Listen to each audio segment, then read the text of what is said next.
What is up, you guys? I'm back with part 2. Sorry for my abrupt ending. That's so ghetto. It's gonna get better though, I promise. But I had to cut on my car because it was getting way too hot, and I thought that a little wind was gonna do something. Girl, my phone was hot and shut off. Anyway, so we're back. Hi. And if you're here for part 2, tell me how you like it. But okay, so now we're just gonna talk about breaking away from grieving. We're gonna talk about my cousin, and I think I left off when I just basically said that like my cousin was chef kiss, because baby she was. But yeah, so I just realized like with grieving, I can't keep self-destructing. Like I can't keep, not doing certain things because I feel like I'm in a black hole. And I feel like when Lauren London said at the end of the day, when you lose someone, when you're in that first and second row of that funeral, and that's the person that like you really rock with, like that was your person, that was your dog. It wasn't no, oh, like, we was just putting, no, this was the person that I enjoy, that I have memories with. Like my cousin, to me, like, she was only like 14 years older than me because my mom had me young. So it's like for me, she, when I wanted to get baptized when I was 6, she walked up there with me and she spoke for me, and I was the flower girl at her wedding. And it's just, we used to plan, when I remember I told you guys like I would plan the family reunion. I think that's why, like, one of the reasons why I broke away from my family was because not really broke away because I still talk to them, but you know what I mean, but was because me and my cousin, we used to plan the family reunion together. So ever since she's been gone, like I have to like do all that myself, and no one's like Angelica. I'm sorry to my other cousins. Y'all know how we rock it. I love y'all to death. But y'all already know too. Y'all know, like, me and Angelica was a duo. Like, baby, I can cook my ass off, and I'm a good planner, and she's a good planner. So we would come together, and we would shut. What? Huh? Yeah. Like, y'all already know. Like, even when I planned Easter when she wasn't there, like, I shut shit down. Like, y'all don't play with me. Y'all know. But yeah, like, I just realized with breaking away from grief, it's like I'm not gonna forget this person. I'm not ever gonna replace this person. What can I do to carry on the memory and still have this person walk with me and have life experiences with me?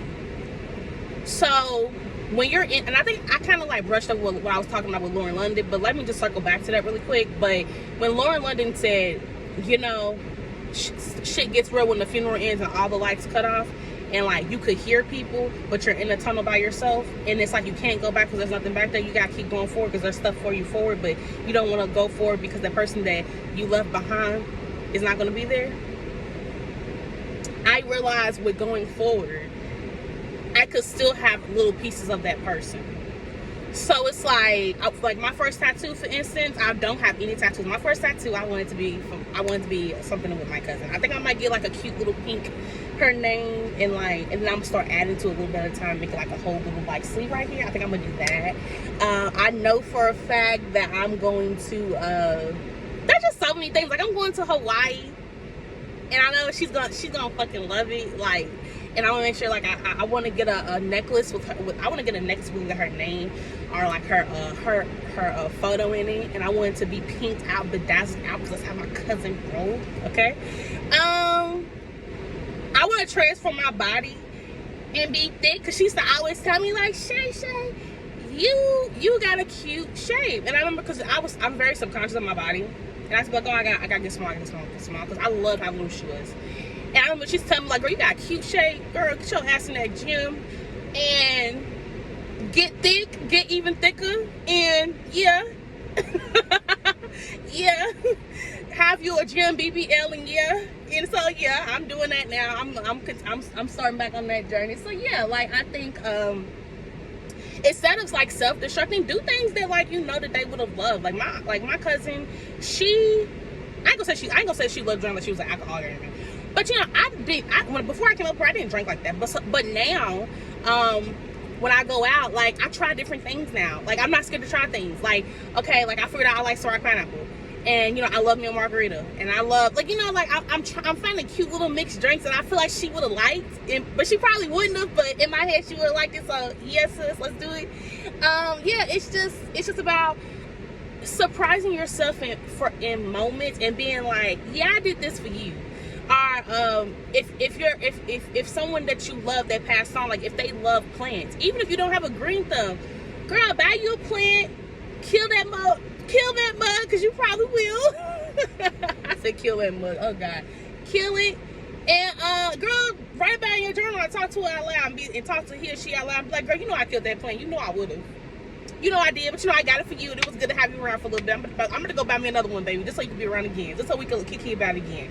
And I feel like when you do things like that, and when you just be like, okay, like, yeah, like, you're not here, but you know what? I'm going to continue to move like you're here, and I'm gonna continue to, like, see you in different things. And you know, if that person was into, like, different books, I'm gonna try to, you know, get into some of the books that you was into and be like, you know what? I see why you was into this book. Or just doing different things where you could be like, you know what, like, let's live life together, let's do stuff together, let's try new things together, let's just live life, and let's be good with that. Let me honor you instead of, like, destroying myself because you're not here, because they wouldn't have want that. They wouldn't have want you to destroy yourself and, you know, degrade yourself or just do any of the things. They like, think about if that person was here right now, they see what you're doing. I'm like, girl, what are you doing? Like, why are you doing that? Like, why? And when I think about stuff like that, I'm like, yeah, like, so and then another thing too, because I know it's like this part is really positive, but it took me a while to get to that point. But one thing that I would say is that I have to really set my emotions, and I'm an overthinker. Okay, I'm an overthinker. One thing about Shay gonna do, Shay gonna overthink. But I had to sit in silence, like, shut shit down. Like, I had to be like, you know what? Let me cry about it. Let me scream about it. Let me hit the wall about it. Let me throw shit away about it. Let me break shit about it. Like, and I know it probably sounds destructive for most, but I needed that. Like, I needed that just right. Like, I needed to express how angry I was. I needed to express how I felt like it was effed up that what he did to my cousin. I need to express the hatred that I have for that person, and I still do. Like, I'm not gonna act like I'm 100% healed from that. Like, I'm not gonna act like that I wasn't upset with her, because I feel like there was, and I'm not trying to victim blame. I'm really not. But I feel like, but this is real. You know, when you're going through your grieving stage, like, you question everything, and you question the decisions that they made, and you get mad at the decisions that they made, not because you're trying to blame them, but you're just like, but why? Like, just and yeah, so one thing I will say, if you're really trying to break away from grief, it's like the best thing I can tell you is just jump off that porch. Yeah, like, it's gonna be hard. It's gonna be scary. It's gonna feel like someone stabbed you in the face, in the heart, just everything. But jump off that porch. Jump off that porch. And when you jump off that porch, don't just jump off the porch and be like, okay, I jumped off, I'm gonna go back on the porch. No. You jumped off that porch. Walk up the street. Go touch a tree. Go find something that person would have liked. Learn something new, so you can be like, you know what, when I see you on the other side, we're gonna talk about this, because I'm learning something new, and I'm elevating, I'm growing, and I'm healing. And like, when you do those different things, really just pour into yourself and just be like, you know what, I'm gonna make it through these emotions, and whatever hits me, we gonna handle that stuff. I'm gonna cry about it, I'm gonna be mad about it, I'm gonna keep it moving. When you're like that, you start to realize, like, okay, the pain, the grieving pain don't go away, but it starts to be doable. And you are going to have your moments. I don't really feel like grieving will ever be you 100% healed. But what I will say is that when you find those little moments and cherish those little moments of having, you know, like, just little things that remind you of them, and little things that, you know, they would have been proud of. Like, you know, if you ever used to have deep connections with that person and used to talk about your dreams all the time, make your dreams come true. So they could be on the other side like, girl, we was talking about that and you did it. Congratulations. Like, little things like that. Like, just do that. Like, just jump off that porch. Like, that's all I gotta say about that one. Jump off that porch and go to therapy and really just push yourself. Like just do it. I promise you, when you do it, the first day is gonna be scary. The second day is gonna be scary. The third day is gonna be scary. The fourth day is gonna be scary. The first month, year, all that shit gonna be like, oh my God, what am I doing? You're gonna have good moments, you're gonna have bad moments, you're gonna have moments where you're okay. You're gonna have all of that. But then you're gonna look back and you can be like, you know what? I'm happy I was active in my grieving. I'm happy that even though I was grieving, I still lived life for that person, and I still did certain things, and I made memories. So when I do go to that other side, we got a lot to talk about. We got a lot to catch up on. We got a lot to just, you know, just gag over. And sometimes you might be like, dang, like I wish I could talk to that person now. Talk to yourself. Talk out loud. Spirit, look, y'all might not believe it, but spirit is everywhere. Okay? And they're looking over you. They're beside you. They're listening to you. Talk to them.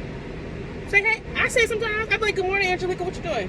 Like, for real, like, people might think it's crazy, but do what you need to do for yourself. And don't care about what people think when they say, oh, that might be crazy. Girl, okay, it's crazy, and it's weird. Okay, I like weird. I like crazy. I like it. So, yeah, wow.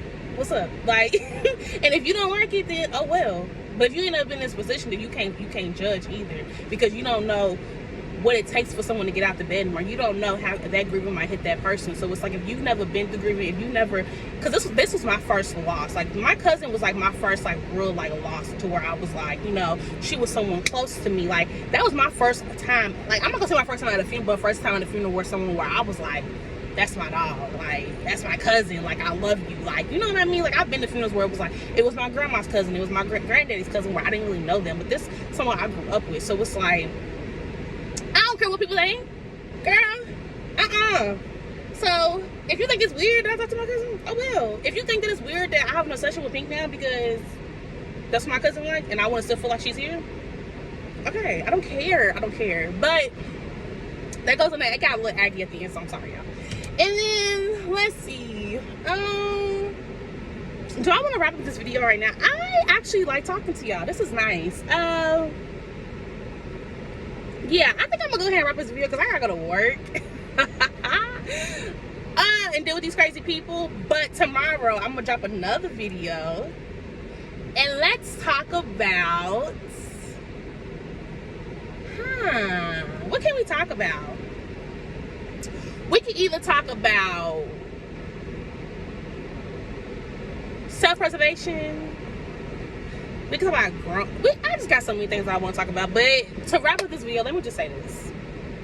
Breaking away from expectations of people, breaking away from expectations of grieving, of attachments to grieving, and just breaking away from things that just do not serve you. One, I'm gonna just say this like a big sister, like a cousin, like an auntie, like a TT, like a little cousin. I'm gonna say like a mama. Choose yourself, okay? And don't be afraid to choose yourself, and don't be sad. Don't be sad because you chose yourself, because at the end of the day, other people are gonna choose themselves. Okay? So yeah, I think this was a good video. Actually, I know what I'm gonna talk about tomorrow. Okay, so if y'all want, we can have a coming out story, because yes, I'm for the girlies. So if you guys want to hear that, please comment down below, and please tell me if you want it. I'll see you guys tomorrow. I hope y'all having a great day, a great week, a great month. Whenever the time that you're watching this, have a good day. Don't let nobody spoil your day. And I'll see you next time. Bye.